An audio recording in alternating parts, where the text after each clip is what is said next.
Good afternoon, students. Today we start our next chapter, that is Legislature. The meaning of legislature is a group of people who have the power to make and change law, that is known as legislature. विधान पालिका क्या है?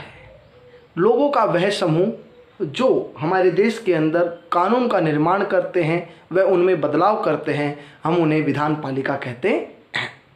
So let us start with the introduction of this chapter, that in modern democracies, as we know that the meaning of democracy is rule of people, legislature occupy a central place.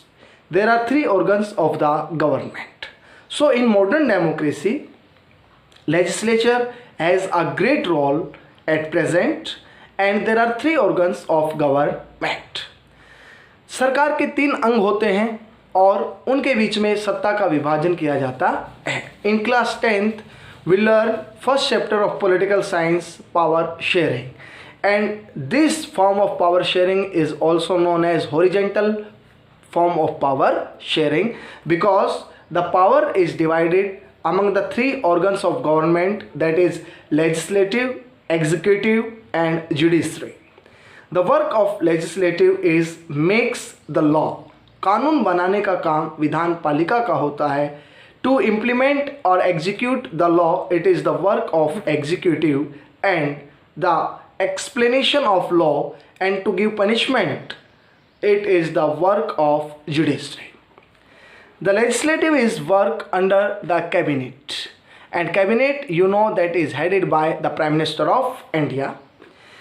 Executive organ is headed by the President, and the civil servants are also the part of executive, and our judiciary system is headed by the Supreme Court or by the Chief Justice of India. So there are three organs of government in which the power is divided by the constitution of our country India.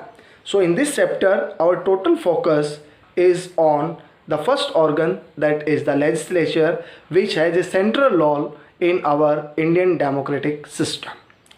Legislatures are elected by the people. विधान पालिका लोगों के द्वारा चुनी जाती है and make laws on the behalf of them, और लोगों के विश्वास पर ही कानूनों का निर्माण करती है.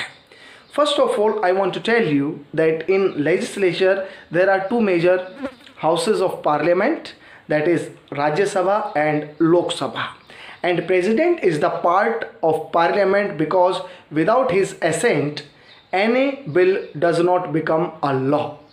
देखिए, हमारी संसद, हमारा जो लेजिस्लेचर है वो संसद का रूप होता है, और संसद जो हमारी होती है उसमें मुख्यतः दो सदन होते हैं, एक होता है लोकसभा, एक होता है राज्यसभा. संसद का जो सबसे महत्वपूर्ण एक ऑर्गन और है जिसको हम राष्ट्रपति जी के रूप में जानते हैं, क्योंकि उनकी बिना अनुमति के कोई भी बिल क्या नहीं बन पाता है, कानून नहीं बन पाता है.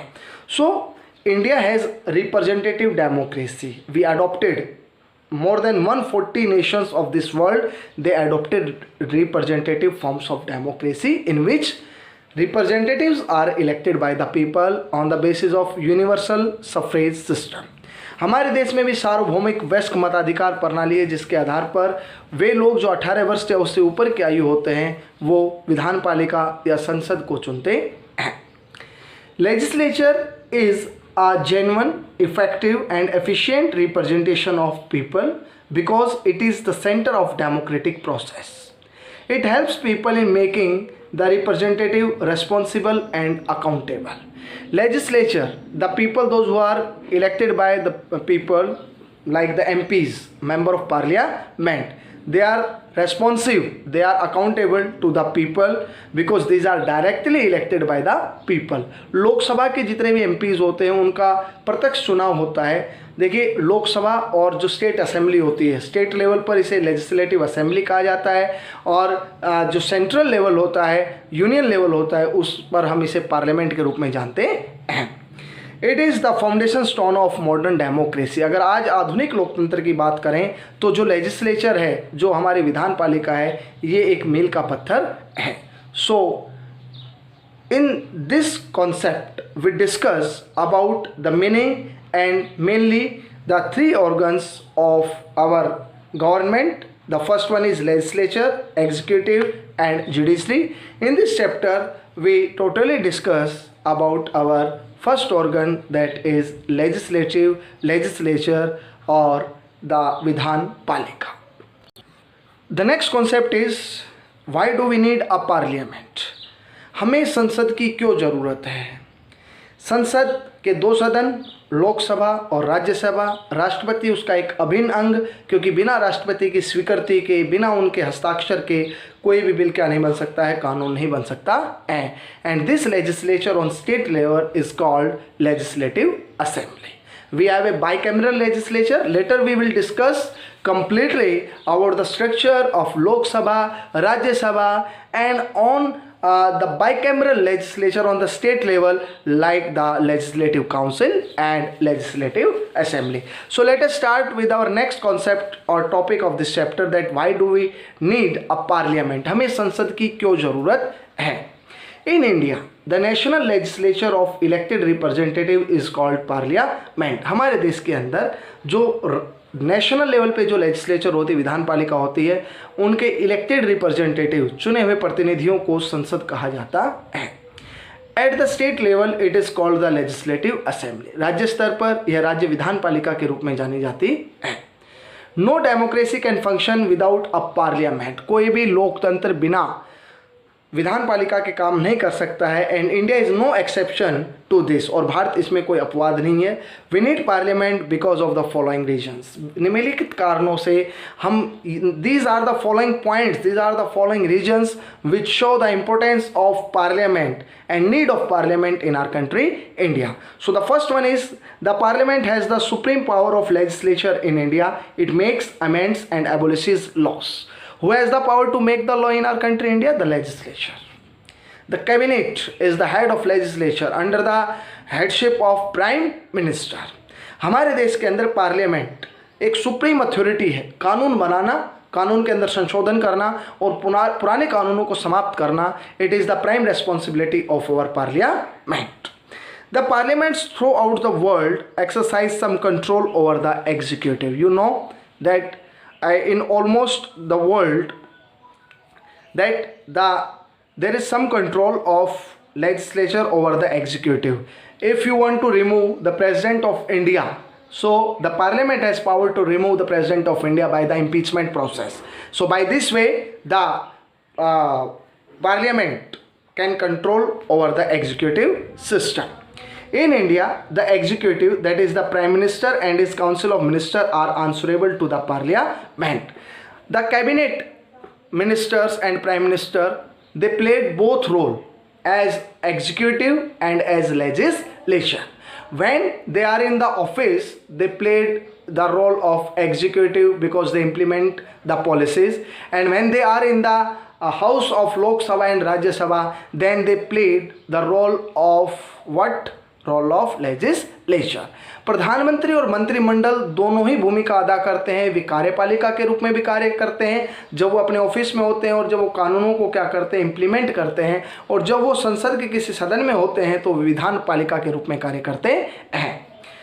But a government can run only till it enjoy majority in the people's house. As you know that who formed the government in our country India at present? NDA government, that Bharatiya Janata Party. There are 543 elected constituency for Lok Sabha in our country India, and for forming the government 272 and plus seats required to form the government. हमारे देश में 543 सीटों से 272 सीटों पर किसी भी राजनीतिक दल को जीतना आवश्यक है अगर उसे क्या बनानी है, सरकार बनानी है. तो हमारे देश के अंदर जो गवर्नमेंट होती है वो तभी देश के ऊपर शासन कर रही होती है जब तक उसे लोकसभा में क्या होता है, बहुमत प्राप्त होता है. इट मीन्स 272 सीटें अगर किसी भी पॉलिटिकल पार्टी को मिल रही होती है, या अलायंस करके अगर वो अपना क्या करते हैं, देश के ऊपर शासन करना चाहते हैं, तो 272 सीटें आवश्यक होती है. क्या करने के लिए? बहुमत का आंकड़ा लेने के लिए. The parliament makes the budget for the country. As you know that our financial year is start from 1st of April to 31st of March, and the annual budget is prepared by the cabinet or by the legislature. Public money cannot be spent unless or until sanctioned by the parliament. हमारे देश का जो पैसा है, जो लोगों का पैसा है, उसको बिना पार्लियामेंट की परमिशन के हम क्या नहीं कर सकते हैं, खर्च नहीं कर सकते हैं. It means that the parliament has fully control over the public money in our country India.